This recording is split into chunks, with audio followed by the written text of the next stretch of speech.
Over the years, I've noticed that most bosses tend to fall into one of four categories based on two things: their values, good or bad, and their performance, high or low. Here's how I'd break it down. The ideal boss: good values, high performance. Supportive, inspiring, holds themselves accountable, and helps you grow. Rare, but unforgettable. The nice but ineffective boss: good values, low performance. Kind-hearted, wants the best for the team, but often overwhelmed or lacks the ability to follow through. Can be frustrating to work under despite good intentions. The toxic achiever: bad values, high performance. Delivers results, but does it by stepping on others, micromanaging, or taking credit. They might get promoted, but the team suffers. The nightmare boss: bad values, low performance. No ethics, no results, and somehow still hanging around. These ones are dangerous for your career and mental health. Which type have you worked with? How did you survive or escape? Any tips for dealing with each one? So, Jenny, which ones have you worked with? Oh, let's go back to my theater days. And I had a few bosses that were both. I had the ideal boss: good values, high performance, supportive, inspiring, holds themselves accountable, and helps you grow. Like, when I turned 18, this general manager said, "I've been waiting for a long time to promote you to this." I was like, "Oh, cool." But then I had the nice but ineffective boss. You know, good values, low performance, kind-hearted, wants the best for the team, but often overwhelmed. There were a few of those. And then I had the toxic achiever. Tells you to stop laughing in the workplace when there's no one around. Tells you to stop being annoying.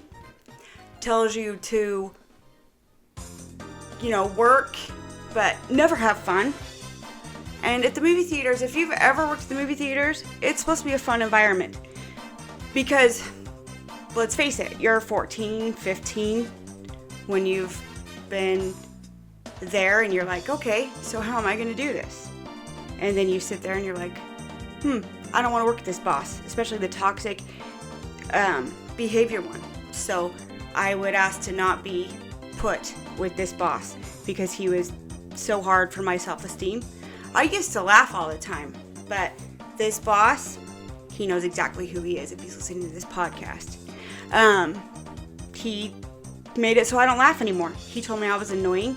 He told me that I was an idiot. And he told me that work is work and you should never, ever have fun. So what do you do during the, between the shows when people are coming out? Me, I like to laugh and sing and had fun. I was 14 years old, for crying out loud. I mean, it was my second job after being fired from Arby's for my cerebral palsy. We'll go into that a little later. So, Kevin, which bosses have you worked for? I think I've had a mix of probably all of them as well.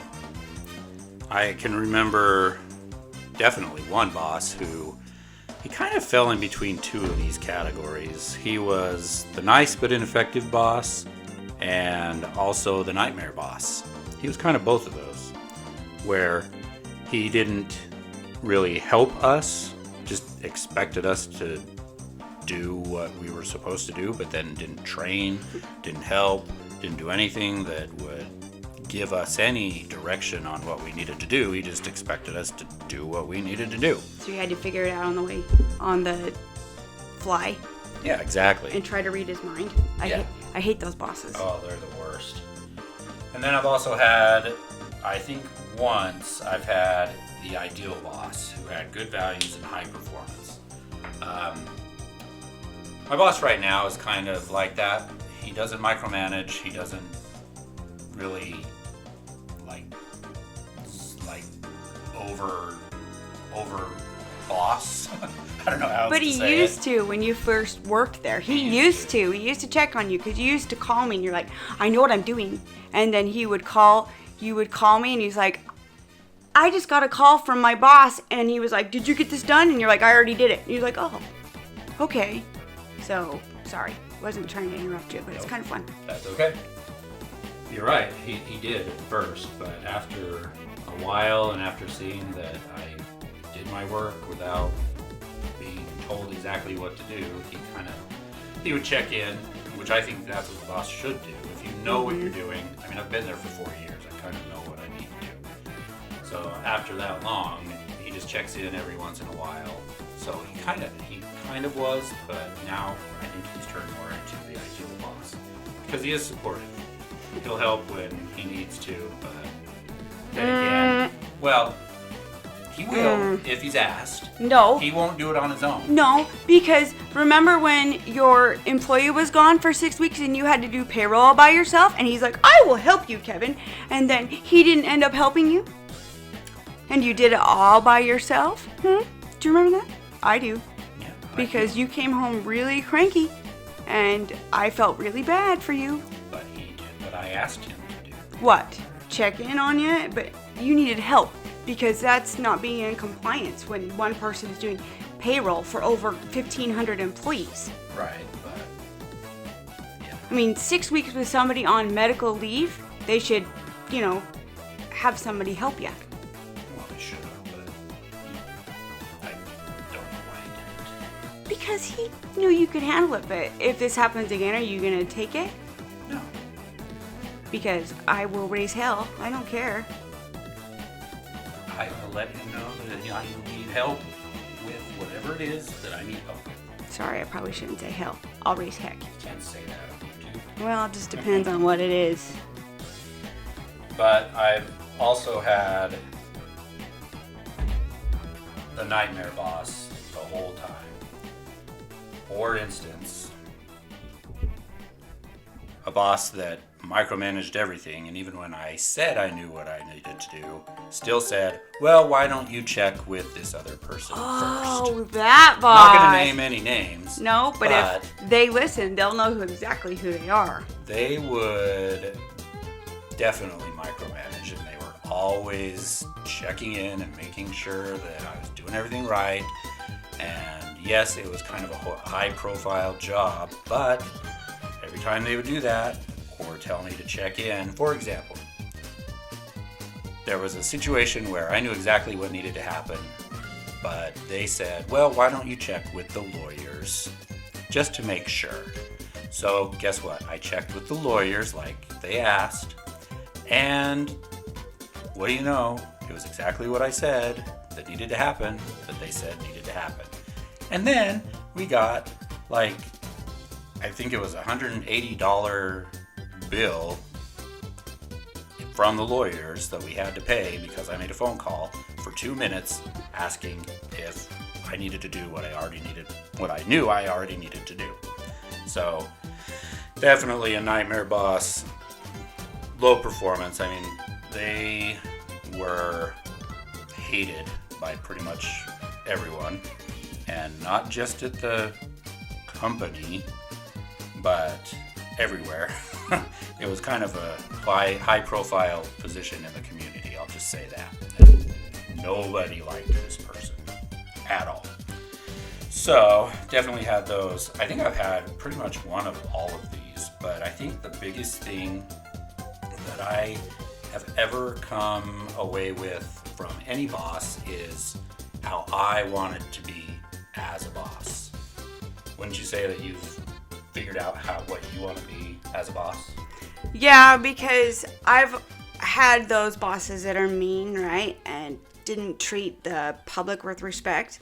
And I always told myself if I ever became a boss that I would do that. And so when I was the boss, I treated everybody with respect because respect is earned, right? But it's earned on both sides.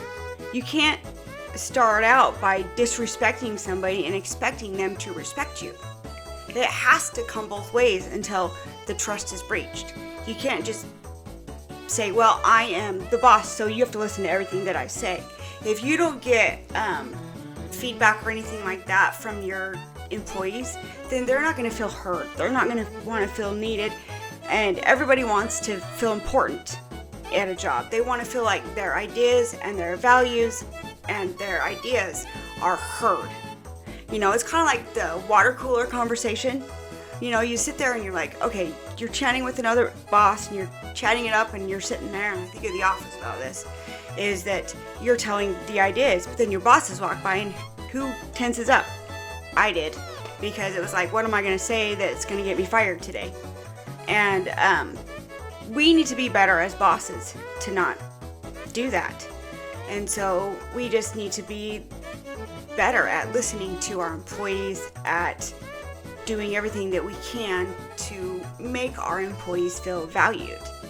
And so I want it to be completely different and be nice, and especially to the public.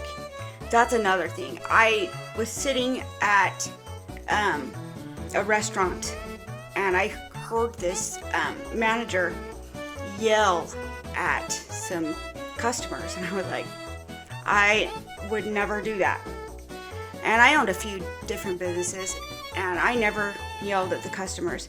Even though I knew that I was right, it was better for me to make that customer feel important, because I don't know what's going on in their life. I don't know what they've been through that day. And what if I would have just come down hard on them and said, you know what, nope, I'm right, and you can just walk out. And, you know, it's just better for me to lose a couple cents and gain a repeat customer than try and figure out how to prove that I was right. Because I'm not always right, ever, you know? So, what about you? Yeah, and that's, I think that's a good customer service thing. And that's something you need to pass on if you're in sales or if you're in a customer-facing position. You need to pass on to your employees. And that brings up another point, something that you said, where the boss yelled at you, or bosses that use fear instead of support to get their way. Yeah. I've had those bosses too, where you don't want to do anything wrong because you're afraid of getting fired, or the boss is going to yell at you or do something to make you feel small or belittled. And so you do your best, but even when you do your best, everyone makes mistakes. Mm-hmm. And inevitably you're going to make that mistake. And that boss, of course, inevitably will get upset or yell at you, or, instead of, the opposite, where you've got those who sit down with you and say, okay, look, here's what I found. You made a mistake. Let's see what happened. Let's see what we can do to fix it, and then make sure it doesn't happen again. And let's see what we can do or put in place or whatever. And they work with you to make you better and to help you grow. And, that's that ideal boss, not the nightmare boss. The ideal boss will help their employees grow, and they'll give constructive feedback, even when that feedback is hard, but they give it in such a way that it feels like they're helping you instead of reprimanding you and just writing you up or whatever it may be that the nightmare boss does. Have you had those bosses too, where you were afraid to do anything because you thought you would get in trouble, or you thought that they were going to fire you or do something? I know I've had those bosses. Yeah, absolutely. All the time. And that's where the emotional toll takes place, and you don't want to go to work anymore, is when you have more of the nightmare boss than you would like to admit. It does take a toll on your mental health. And so you're like, what am I going to do to get through the day? And you're sitting there and you're like, well, I guess I could just put my AirPod in, and then you probably get in trouble for that too, because you put your AirPod in. It makes me think that I need the world's smallest Bluetooth headset. And so, but they don't make those. That was just for The Office, for Pam and Jim, I love that episode. I know, that's my favorite one, So that would probably help me if I could have that and talk to Kevin and be like, did you just hear what my boss just said to me? Because that would be funny. So, but I've had more of the nightmare boss than I'd like to admit. I think one has been the ideal boss. So I think that there's a lot of training that could go into that. But honestly, you just have to take it with stride. And I know that a lot of people stay in jobs where they have the nightmare boss because they can't go anywhere else, right? And so you do that for 3, 4, 5 years, and it takes a whole toll on you, and you become a different person, or you become the nightmare boss yourself because you're so angry. But then does a bully boss, like a boss who bullies, wouldn't that be the nightmare boss too, or is that a whole different category, do you think? No, I think that's a nightmare boss for sure. Someone who tries to bully and they use that to get their way or to get you to do something. And I've even had instances where people were like awesome as a coworker, and then they get promoted to a supervisor or a team lead or some type of boss over you, and then they turn into a complete jerk. Mm-hmm. And you thought that they were this awesome coworker, and then all of a sudden they get a little bit of success or power or whatever. Yeah, and it goes to their head, and all of a sudden they're a nightmare. They're a jerk. And I've had that too. And I always told myself I will not do that when I get promoted or whatever. And I'm sure a lot of our listeners have had that happen too. And maybe some of them have even been in that situation where they've been promoted and they turn into that. Maybe they don't know it. Yeah. Maybe those people don't know it. I would think they would, but maybe they just don't realize what they're doing. Or if they had a boss that treated them like that, it's kind of like the bully cycle, right?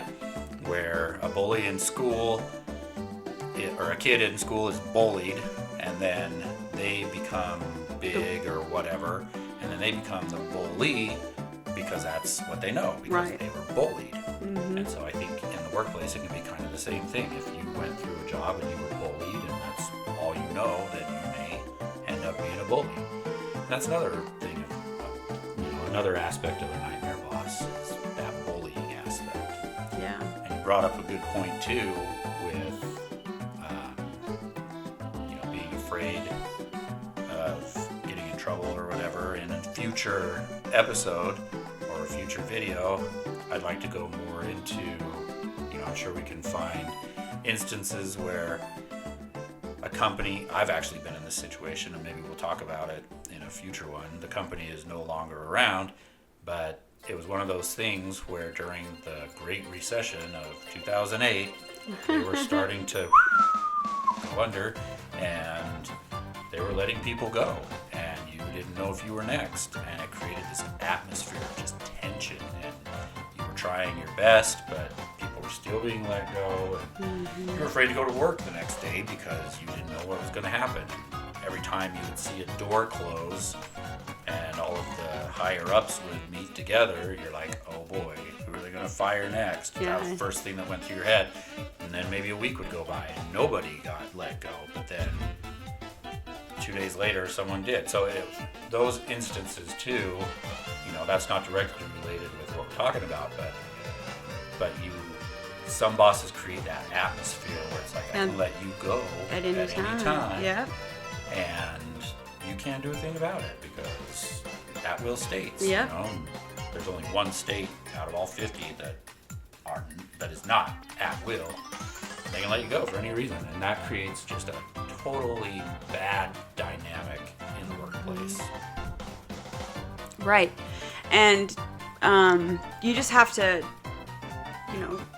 take going to work with stride. And I know that I talk a lot about that. I think that has to do with my personality, is that I take a lot of things with stride because of, some of my things growing up. I just had to take things with stride because if you spoke out of turn, you were in huge trouble.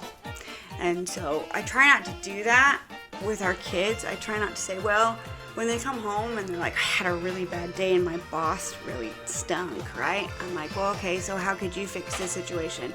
And sometimes they can say, well, I can do X, Y, and Z to fix the situation. And sometimes it's not even their fault that they got in trouble. And we have all been in those situations where we are either X, Y, and Z. We can fix it by being nice. You could kill your boss with kindness, or you could, just let him walk all over you. I say kill him with kindness because that you can catch more flies with honey, right? So you just have to sit there and think, what do I want to do today, and how do I want to improve my work environment until I can decide what I want to do.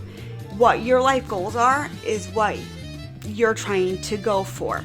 If you want to own a business, if you want to run a business, if you want to run a franchise, if you want to, coach somebody, if you want to be a massage therapist, if you want to run a movie theater, if you want to run a virtual store,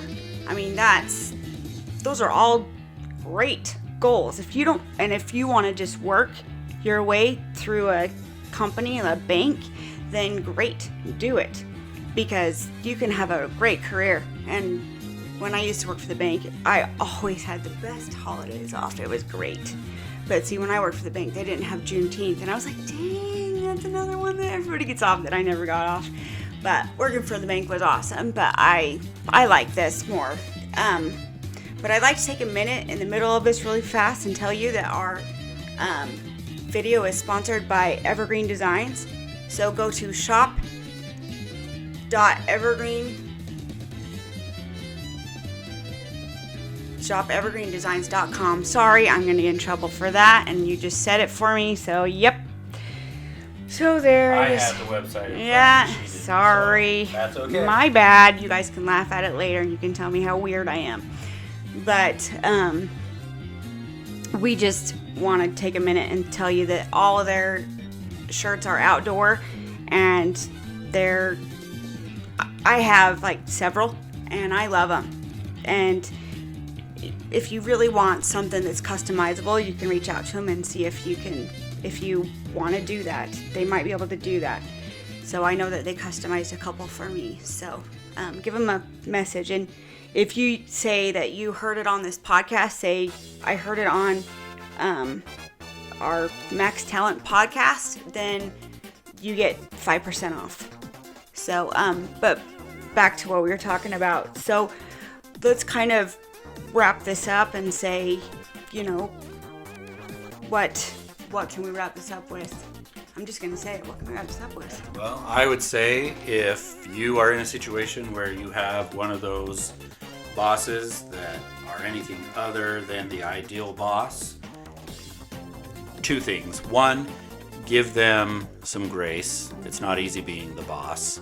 Unless it's the nightmare boss, give them some grace, because some just don't know how to balance that line between those good values and low performance, or bad values and high performance. Especially the ones that have good values but low performance. They just maybe haven't figured it out yet. So hopefully they're learning, and maybe they never will, but give them some grace. If you are one of those bosses, I would say strive to be the ideal boss. Mm-hmm. You want to help your employees grow. You want them to be better than they were the day before. I think a lot of them think, oh, if I do that, then they're going to take my job, or they're going to get promoted over me, or whatever the case may be. But at the end of the day, you're all working for the same goal. Yeah, so it doesn't matter, really. There's no I in team, right? Right. So if your team is making you look good, you're going to look good in front of the bosses. And make sure that if you are that boss that never gives your team the recognition that they deserve and you take all the credit, make sure that you understand that your team does a lot of the work that you really don't want to do. And then all of a sudden the bosses get credit for it. And then the people who spent, hours and hours and hours preparing that presentation for you, or preparing that spreadsheet, or preparing that accounting database for you, throw them out a little bit of praise. That'll make your name go farther with the owner and the CEO, if they have an owner and a CEO. Some companies have that. That will make your name stand out, that you will give your team the credit it deserves. So make sure that you do that, because they deserve it. And I hope that you guys understand that, you deserve the credit as well as, their bosses do. But if you're doing most of the work, yeah, please. I have been in situations where I do all the work, and guess what? My boss gets all the credit, or they take, all the praise, and I'm like, what am I, chopped liver? What about you? Just really quick. Have you ever been in that situation? Oh yeah, yep. I've been in that situation for sure. Sometimes I think I'm in that situation now, where I'm doing all this work on the little guy down at the bottom, and all of a sudden my boss and his boss are getting bonuses where I get absolutely nothing. And they're getting praised for all the stuff that they're doing. And I've definitely been in that situation before, and it kind of makes you feel like crap. Kind of makes you feel like, why am I working so hard if no one's going to recognize the work that I'm doing? So, number one, if you're in that situation, keep doing good work. Don't give up. Don't go subpar because you're giving up and just like, I don't want to do it. I don't want to work so hard because I don't get anything for it. Your time will come. Hang in there. And if it's really bad, you've been there for years and years and the same thing's happening, find something else. Go somewhere where you are appreciated. I hate to say that, something. But yeah, or start your own business. Yeah. Start something. And if you are that boss that doesn't recognize, just like Jenny said, if you don't recognize your employees, do it. Because I guarantee once you start recognizing them for the things that they're doing, their production will skyrocket. Yep. It will go way up. If you even just say, hey, I saw what you did on that report, I saw what you did on that memo, whatever it may be. Just that little bit of, hey, I saw that was a great job, thanks for doing that. That goes so long, it goes a long way. So do that if you are the boss. And can we please bring back hybrid? Yes. I am going to say that. I've had companies that are like, I'm going to back it up. I didn't love 2020, okay? That's not what I mean. I loved remote. And then I loved the whole, it's hybrid. You're going to go in maybe 1 or 2 times a week, and then you're at home. Do you know how much better the performance is for people that do that? Actually, the statistics are amazing because they feel like they have a work-life balance. And especially for working parents, you have a work-life balance. You feel like that you can give more at home, and then you're not stuck in the car yelling at the stupid driver who almost hit you, and you're sitting there going, oh crap, I just got a pothole from all the construction. And those 2 or 3 days at home, it's a refresher, but you get more done, right? So I say shout out to the companies, bring back hybrid for the rest of us who want it. It works. This whole company culture that you want to bring back, the company culture was better when it was hybrid. If you don't want to do full remote, fine. Bring back hybrid. I'm going to say it several times. I'm going to say it again. Bring back hybrid for me and for my husband here, because I'm tired of having to go to and from work, and then I'm wasting all the time. And it's 2 hours out of my day that I could be spending with my kids, and I actually like my kids, which is a shocker. No, I'm just kidding. My kids are awesome. I shouldn't say that. So, but yes. So, sorry. Were you going to say something? Because I was just going to totally agree. Bring back hybrid. It was awesome. And I totally get the culture thing, but I think a lot of people want it to go back to pre-COVID, and with everything that happened with COVID, we are never going to get back to how it was pre-COVID. We're just not. People got a taste of no commute, what it's like to work from home, what it's like to be able to be there and not have to worry about getting home or leaving early for appointments, and all kinds of things for their kids' schools, and that could be a whole other episode in itself, and maybe we'll do that. But yes, definitely. And let Bring us back hybrid. Yeah, and let us know down in the comments which bosses you've had and what other work stories that you have, and maybe we'll feature one of your stories on our podcast. And make sure that you go check us out. And we're gonna sign off with, and until next time, we're gonna talk about other things. So, do you have anything else? Nope. Just remember to hit that subscribe button below, and don't miss another episode. We'll see you the next time. See you later.